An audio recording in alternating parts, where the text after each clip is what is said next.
Hi everyone, Miss Stella here, Learn to Grow. I hope that you're having a good day. Today I'll be showing you 2 ways to plant tomatoes. Whichever method you prefer, as long as they are planted deeply, it'll be beneficial to the plants. And I'll go over the details along the way. Before we plant this tomato, we're going to remove the lower suckers and leaves. When we plant tomatoes, we usually bury about 2/3 of the plant. So all of this is going under the soil. So the first method is the trench method. We'll be digging about 6 inches deep.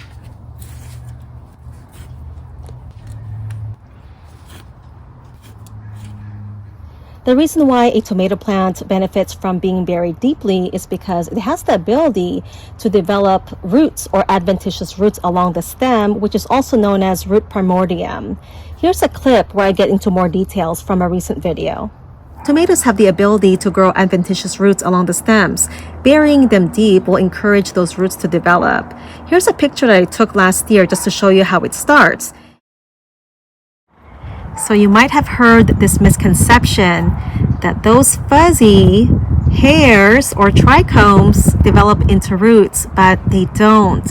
These have other functions, and they can protect the plant from weather changes or pests and or diseases. This is called root primordia or adventitious roots, which is essentially the earliest stage of root development. These nodes are initiated by the plant hormone called auxins. Sometimes when plants are subjected to adverse conditions such as flooding, too much humidity, or even if it loses contact with its roots, it'll initiate these nodes and try to grow new roots in search for water and nutrients. The additional roots will help anchor the plant into the soil, keeping it more stable. And the plant will also be able to absorb more nutrients and water, which will result in a more productive and healthier plant. Make sure to support your plant when you're taking it out. Turn it upside down. Gently tease the roots. You want the roots to spread into the soil. So we're going to lay the plant on its side, just like so. And the top portion is going to stay above the soil. So we're going to go ahead and bury the stem and the roots, just like so.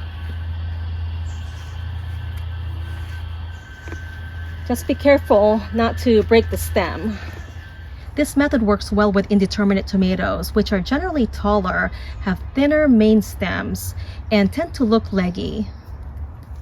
The soil is already amended with compost and worm castings. I'm going to go ahead and water it in with some worm casting nutrient tea. Let's go ahead and give it a little shake. This nutrient tea will add more nutrients as well as beneficial microbes. So about 3 to 4 ounces to about a gallon of water.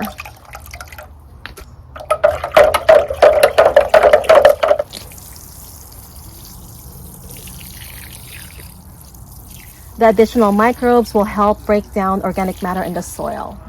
When you water your tomato plants, try not to wet the leaves as it can make them more susceptible to disease.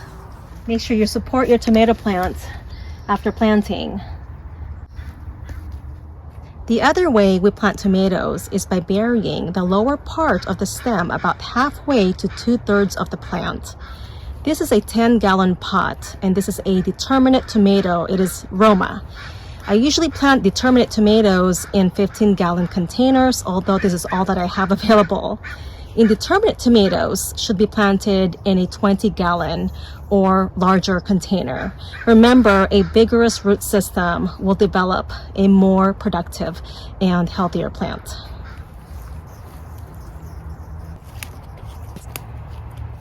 And now we're just going to fill it up with soil. The potting mix I'm using is locally sourced and contains composted chicken manure and worm castings.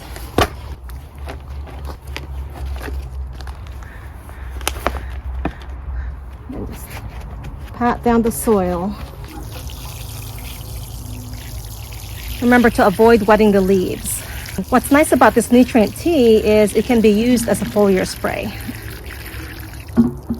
If you're growing in containers, you'll have to feed the soil more often. We usually feed the soil about every 2 weeks. Some people say 10 days. So it just really depends on your plant When you start to see yellowing leaves, you might need to fertilize more often.